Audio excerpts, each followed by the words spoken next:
আসসালামু আলাইকুম রহমতুল্লাহি ওবরাকাতু। সম্মানিত বন্ধুগণ, আজ আমরা লাইভে এসেছি একটি গুরুত্বপূর্ণ বিষয়ে কথা বলার জন্য।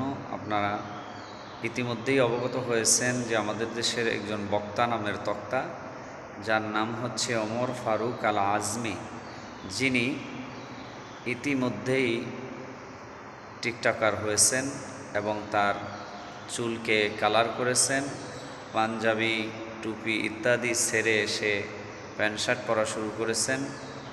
তো এই বক্তা নামের তক্তা, আমার মনে হয় ওকে পৃথিবীর সর্বশ্রেষ্ঠ শয়তান পাকড়াও করেছে।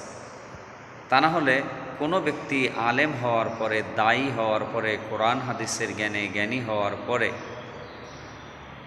যে আলেম সম্পর্কে, যে দায়ী সম্পর্কে নবী সাল্লাল্লাহু আলাইহি ওয়াসাল্লাম বলেছেন, মাই ইউরিদিল্লাহু বিহি খায়রা ইউফাক্কিহু ফিদ্দীন, আল্লাহ তাআলা যার কল্যাণ চান, যার মঙ্গল চান, তাকেই কেবল আল্লাহ তাআলা দ্বীনের জ্ঞানী করেন।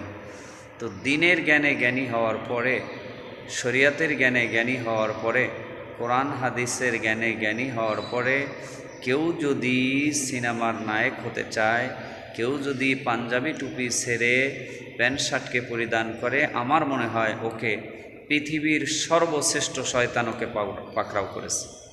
পৃথিবীর সর্বশ্রেষ্ঠ শয়তান ওকে পাকড়াও করেছে, তাতে কোনো সন্দেহ নাই।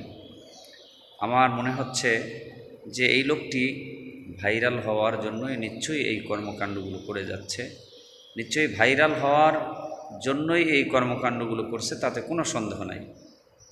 আপনারা তাকে একটু ভালো করে চিনে রাখবেন যে এই লোকটাই একসময় আবার তওবা করে আবার সুফি সাহ হয়ে যাবে, পীর সাহ হয়ে যাবে এবং জাতির কাছে ক্ষমা চেয়ে সে আবার পীরের আসনে আসীন হবেন এবং আপনারাই আবার তাকে দাওয়াত দিয়ে মাহফিলের স্টাইজে বসাবেন। আমার মনে হয় যাহারা এ ধরনের জঘন্য কাজ করতে পারে, জঘন্য আচরণ করতে পারে, কোরআন হাদিস ছেড়ে কোনো ব্যক্তি যদি সিনেমার নায়ক হতে চায়, এই ব্যক্তিদেরকে আপনাদের কোনো দিন ক্ষমা করা উচিত না এবং তাকে কোনো দিন কোনো মাহফিলের স্টাইজে উঠানো আপনাদের উচিত হবে না। আমার এই কথাগুলো আপনারা খেয়াল রাখবেন এবং এই আলেম নামের জালেম থেকে, এই শয়তান থেকে আপনারা দূরে থাকবেন এবং আমার এই কথাগুলোকে যদি ভালো লাগে আপনাদের, এই কথাগুলো আপনারা জাতির কাছে ছড়িয়ে দিবেন। আসসালামু আলাইকুম ওয়া রাহমাতুল্লাহি ওয়া বারাকাতুহু।